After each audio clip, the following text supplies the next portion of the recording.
Friends అందరికీ నమస్కారం. మన గ్రామవార్డు సచివాలయం సంబంధించిన అప్డేట్ అయితే ఒకటి తెలుసుకుందాం ఈరోజు. మనకి ఈరోజు అయితే జీఓఎంఎస్ నెంబరు 3 అయితే రావడం జరిగింది. దీని మెయిన్ ఉద్దేశం ఏంటంటే మన సచివాలయాలని రేషనలైజేషన్ కింద చేస్తున్నారు, ఆల్రెడీ అందరూ తెలిసిన ప్రాసెస్. కాకపోతే ఈరోజు అయితే ఫుల్ క్లారిటీ అయితే ఇవ్వడం జరిగింది ఈ జీఓఎంఎస్ నెంబరు 3 ద్వారా. చూడండి, అయితే ఇక్కడ మనకి అంత ముందరలాగే మల్టీపర్పస్ అని అలాగే టెక్నికల్ ఫంక్షనరీస్ అని ఎవరైతే ఉన్నారో ఆ పేర్లను అయితే మార్చి ఇవ్వడం జరిగింది. ఆ పేర్లు ఒకటి మార్చారు, రిమైనింగ్ అంతా సేమ్ టు సేమ్ ఉంది. ఇక్కడ మల్టీపర్పస్ అని ఎవరైతే అన్నారో మొన్నటిదాకా దాన్ని జనరల్ పర్పస్ కింద మార్చడం జరిగింది. అలాగే టెక్నికల్ ఫంక్షనరీస్ని ఎవరైతే అన్నామో వాళ్ళని స్పెసిఫిక్ పర్పస్ కింద మార్చడం జరిగిందనమాట. అలాగే కొంతమందిలో అనుకున్నట్టే category A, category B, category C అనేది 3 కేటగిరీస్ ఉన్నాయి. అలాగే పాపులేషన్ కూడా మనకి ముందే తెలుసు, 2+4 అని చెప్పి, అలాగే 3+4 అని చెప్పి, 4+4 అని చెప్పి ఇవ్వడం జరిగిందనమాట. ఈరోజు అయితే మనకి ఆల్రెడీ తెలుసు, అంత ముందల టెక్నికల్ ఎవరు, మల్టీపర్పస్ అని ఎవరని చెప్పి ఆల్రెడీ ఇవ్వడం జరిగింది. కాకపోతే జస్ట్ నేమ్ అనేది మార్చారు. అలాగే మనకి జనరల్ పర్పస్ కింద చూసుకుంటే 4 ఉన్నారు విలేజ్ సెక్రటేరియట్లో. అలాగే దీనికి ప్యారలల్గా వార్డ్ సెక్రటేరియట్లో చూసుకుంటే కూడా అక్కడే 4 ఉన్నారు. నెక్స్ట్ వచ్చేసి మనం స్పెసిఫిక్ పర్పస్ అంటే అంత మొదల వాళ్ళని టెక్నికల్ అనేవాళ్ళు, దాని పేరు ఇప్పుడు మార్చేసి విలేజ్ సెక్రటేరియట్లో వచ్చేసి 7 ఉన్నారు. అలాగే అటు పక్క వచ్చేసి 6 ఉన్నారనమాట వార్డ్ సెక్రటేరియట్లో. ఈ విధంగా అయితే ఈరోజు దీని ద్వారా మనకి క్లారిటీ అయితే వచ్చింది. అలాగే దీంట్లో చూడండి, ఇక్కడ ఏమన్నారంటే నెక్స్ట్ పాయింట్, థర్డ్ పాయింట్ చూడండి, ఆస్పిరేషనల్ ఫంక్షనరీస్ అని చెప్పి ఒకటి ఇచ్చారనమాట. అంటే ఇక్కడ ఈ 7+4 11, అలాగే ఇటు పక్క వచ్చేసి 10 మెంబర్స్లో, ఈ 10 మెంబర్స్లో ఎవరో ఒకళ్ళు మిగిలిపోవడం జరుగుతుంది. మనకి సర్దుబాటు చేసిన తర్వాత అందులో ఒకళ్ళని అయితే ప్రతి సచివాలయంలో కూడా ఆస్పిరేషనల్ కింద పెట్టడం జరుగుతుంది. ఆస్పిరేషనల్ సెక్రటరీ కింద వాళ్ళకైతే పోస్టింగ్ అనేది ఇవ్వడం జరుగుతుంది.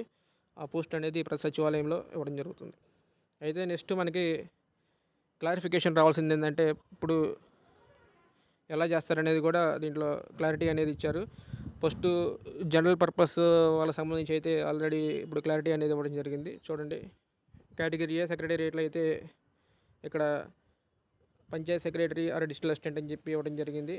అలాగే వెల్ఫేర్ ఎడ్యుకేషన్ అసిస్టెంట్ ఆర్ మహిళా పోలీస్ అని చెప్పి ఇవ్వడం జరిగింది. ఎందుకంటే ఇది 2+4 కాబట్టి 2 వచ్చేసేమో జనరల్ పర్పస్ ఉంటారు, 4 వచ్చేసేమో స్పెసిఫిక్ పర్పస్ అనే వాళ్ళు ఫంక్షనరీస్ కింద ఉంటారనమాట. అలాగే కేటగిరీ బి చూసుకుంటే కూడా 3+4, అలాగే కేటగిరీ సి చూసుకుంటే 4+4 అనేది ఇవ్వడం జరిగింది. అయితే ఇక్కడ ఏంటంటే ఒక క్లారిటీ అనేది రావాలి ఇక్కడ. ఎందుకంటే కేటగిరీ ఏ సచివాలయంలో 2500 పాపులేషన్ బిలో గ్రామ పంచాయతీలు అయితే చాలా ఉన్నాయి అన్నమాట. గ్రామ పంచాయతీలు అయితే మన ఆంధ్రప్రదేశ్లో చాలా ఉన్నాయి. 500 బిలో ఉన్న పాపులేషను ఎక్కడైతే ఉంటాయో అక్కడ కూడా ఈ పంచాయతీ సెక్రటరీలు అనే వాళ్ళని మనం 1 పంచాయతీ సెక్రటరీ 1 పంచాయతీ అని చెప్పి రీసెంట్గా గ్రేడ్ 5 సెక్రటరీలను అయితే ప్రతి పంచాయతీలో కూడా పోస్ట్ చేయడం జరిగింది. అయితే ఇప్పుడు ఈ 2500 పాపులేషను కింద ఏవైతే సచివాలయాలు ఉంటాయో అక్కడ panchayat secretary or district assistant అని చెప్పి ఇచ్చారు. అక్కడ కొంచెం క్లారిఫికేషన్ అనేది కొంచెం రావాల్సి ఉంటుంది. ఆల్రెడీ మనకు మెసేజ్ అనేది కూడా రావడం జరిగింది, చాలా గ్రూపుల్లో అయితే నేను చూడటం జరిగింది. ఇక్కడ క్లారిఫికేషన్ రావాలి. దాంట్లో అక్కడ పంచాయత్ సెక్రటరీ అనే వాళ్ళని మ్యాండేటరీగా పెట్టాల్సి ఉంటుంది. ఎందుకంటే జిఓఎంఎస్ నెంబరు 1లో ఇక్కడ రెఫరెన్స్లో ఇచ్చారు ఆల్రెడీ. చూడండి, ఈ జిఓఎంఎస్ నెంబరు 1లో ఏం చెప్పారంటే క్లారిటీగా, రూరల్లో అయితేనేమో పంచాయత్ సెక్రటరీ హెడ్ అని చెప్పేసి ఇచ్చారు. 7th పాయింట్ మనం చూస్తే దాంట్లో క్లారిటీగా ఇవ్వడం జరిగింది. 7th పాయింట్ చూస్తే దాంట్లో క్లారిటీగా ఉంది. అలాగే అర్బన్లో చూసుకుంటే వార్డ్ అడ్మిన్ సెక్రటరీని హెడ్గా ఇవ్వడం జరిగింది. కాబట్టి ఇక్కడ కేటగిరీ ఏ ఏదైతే ఉందో అది కొంచెం క్లారిఫికేషన్ అనేది రావాల్సి ఉంటుందన్నమాట. ఎందుకంటే ఇక్కడ జిఓఎంఎస్ నెంబర్ 1 అనేది కొంచెం సాటిస్ఫై చేయలేదనిపిస్తుంది. కాబట్టి ఇక్కడ కొంచెం క్లారిఫికేషన్ కోసం వెయిట్ చేస్తున్నారని చెప్పి చాలా చోట్ల అయితే టాక్ నడుస్తుందన్నమాట. అలాగే ఈరోజు మనకి చూసుకుంటే ఇవన్నీ కూడా ఏంటంటే సిస్టమ్ ఆటోమేటిక్గా జనరేట్ చేసిన షీట్ అనమాట ఇది.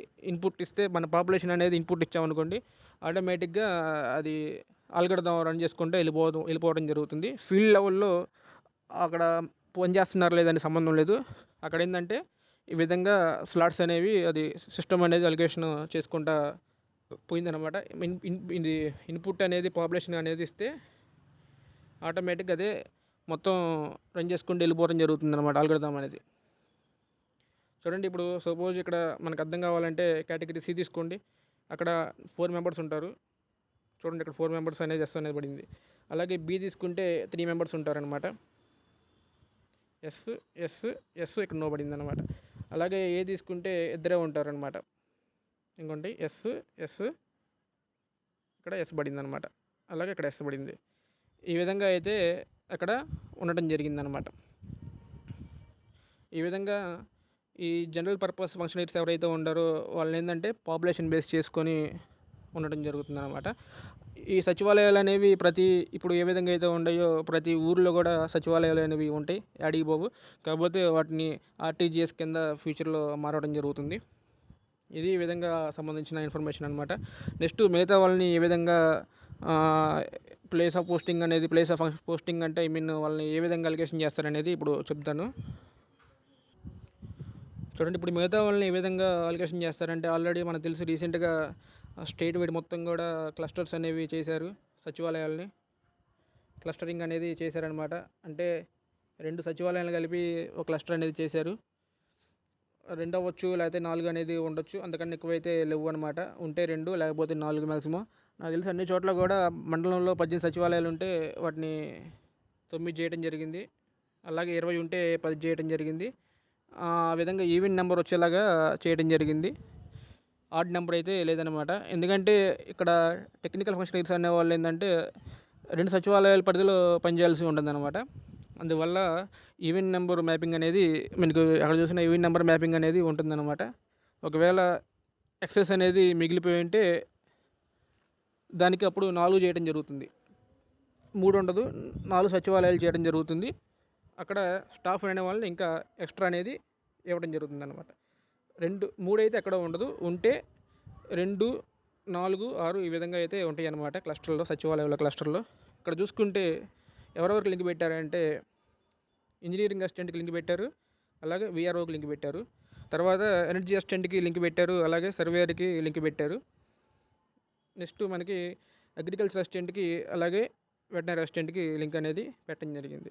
ఇంక రిమైనింగ్ ఏఎన్ఎం ఎవరైతే ఉండారో వాళ్ళు యాజ్ యూజువల్గా ఆ సచివాలయంలోనే ఉండిపోతారనమాట. వాళ్ళని ఎటువంటి డిస్టర్బెన్స్ అయితే చేయరు. ఇప్పుడు వీళ్ళని ఏ విధంగా అలిగేషన్ చేస్తారో చూద్దాము. ఈరోజు మనల్ని చేసినట్టు కేటగిరీ జనరల్ పర్పస్ వాళ్ళని చేసినట్టు ఈ టెక్నికల్ వాళ్ళని ఏ విధంగా చేస్తారో చూద్దాము. చూడండి, ఇప్పుడు మనం చూసుకుంటే ఏ, బి, సి, డి అనే 4 సచివాలయాలు ఉన్నాయి. పాపులేషన్ అనేది పక్కన పెట్టండి. దీంట్లో క్లస్టర్లో పాపులేషన్ సంబంధం లేదు. ఏ 2 సచివాలయాలు దగ్గరగా ఉంటాయో వాటిని క్లస్టర్ అనేది చేయడం జరుగుతుంది. ఇక్కడ మనం ఏబి అనేవి దగ్గరగా ఉంటాయి కాబట్టి దీన్ని ఒక క్లస్టర్ చేశారు. దీన్ని ఈ 2 క్లస్టర్ చేశారు అనుకున్నాం. ఇది C1 క్లస్టర్ అనుకున్నాం, ఇది C2 క్లస్టర్ అనుకున్నాం. అయితే ఈ C1 క్లస్టర్లో ఏంటంటే ఆల్రెడీ ఇక్కడ ఏబి అనేది ఇక్కడ సిడి తీసుకున్నాం కదా.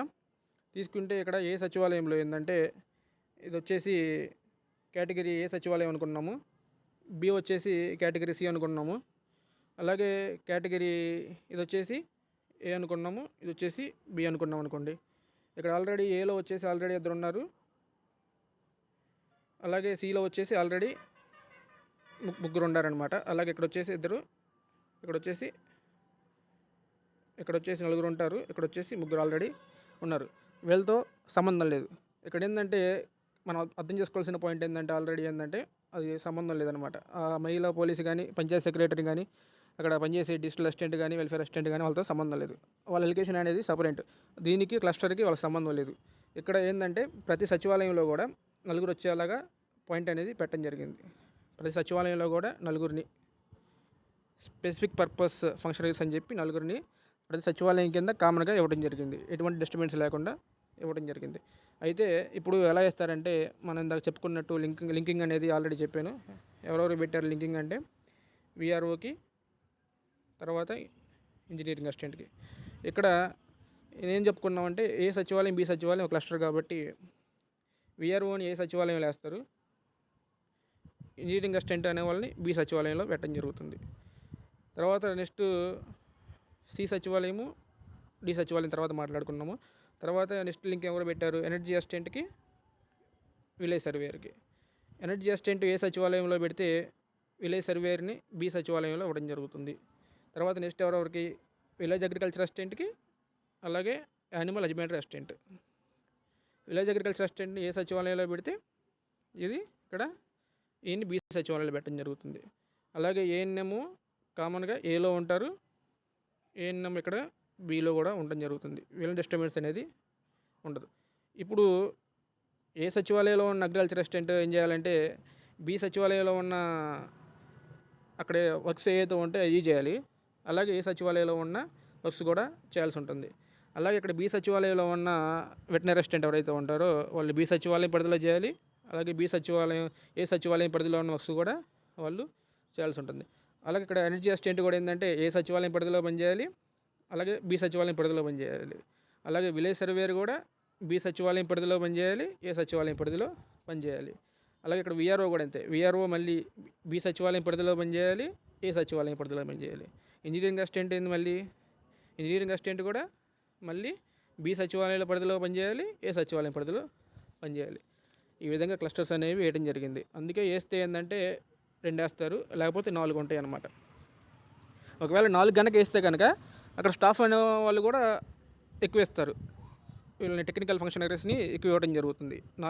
క్లస్టర్లో 4 సచివాలయాలు ఉంటాయో అక్కడ స్టాఫ్ను కూడా ఎక్సెస్ ఇవ్వడానికి ఆప్షన్ డిస్ట్రిక్ట్ కలెక్టర్స్కి అయితే ఇవ్వడం జరిగిందనమాట. ఈ విధంగా అలొకేషన్ అనేది చేయడం జరుగుతుంది. అలాగే ఇంకా మిగిలిపోయిన ఎంప్లాయీస్ని కూడా కొన్ని చోట్ల అలాగే జిఎస్డబ్ల్యూఎస్ డిపార్ట్మెంట్ని క్రియేట్ చేయడం జరుగుతుంది. మండల్ లెవెల్లో చెప్పి అలాగే డివిజన్ లెవెల్లో అని, డిస్ట్రిక్ట్ లెవెల్లో అని ఈ విధంగా క్రియేట్ చేయడం జరిగింది. అలాగే ఎవరైతే మిగిలిపోతారో అక్కడ ఫంక్షనరీస్ని కొంతమందిని అక్కడ తీసుకోవడం జరుగుతుంది. అలాగే నెక్స్ట్ వచ్చేసి ఆస్పిరేషనల్ అని చెప్పారు కదా, ఆస్పిరేషనల్లో ఎవరైతే మిగిలిపోతారో ఆస్పిరేషనల్ కింద పెట్టి వాళ్ళని కూడా ప్రతి సచివాలయంలో ఒక పోస్ట్ అనేది ఎక్స్ట్రాగా క్రియేట్ చేయడం జరుగుతుందన్నమాట. అప్పుడు ఏమవుతుందంటే అప్పుడు ఆటోమేటిక్గా మనం అనుకున్నాం కదా ఇక్కడ 2+4 అని, అలాగే 3+4 అని, 4+4 అని. అప్పుడు ఇక్కడ ఏమవుతుందంటే 6+1, 7+1, 8+1 అని చెప్పి వీళ్ళు ఏంటంటే ఆస్పిరేషనల్ కింద వస్తారనమాట. ఈ 1 అనేవాళ్ళు ఇలా ఈ విధంగా ప్రతి సచివాలయంలో స్టాఫ్ అనేవాళ్ళు డిస్ట్రిబ్యూట్ అయ్యి ఉంటారనమాట. ఈ రోజుకైతే ఉన్న అప్డేట్ ఇది ఫ్రెండ్స్. ఇంకా ఏమైనా అప్డేట్స్ వస్తే కనుక మన ఛానల్లో ముందుగానే పెట్టడం జరుగుతుంది. ఎవరైనా మన ఛానల్ని సబ్స్క్రైబ్ చేసుకోండి. అలాగే మరింత మందికి షేర్ చేయండి, లైక్ చేయండి. Thank you.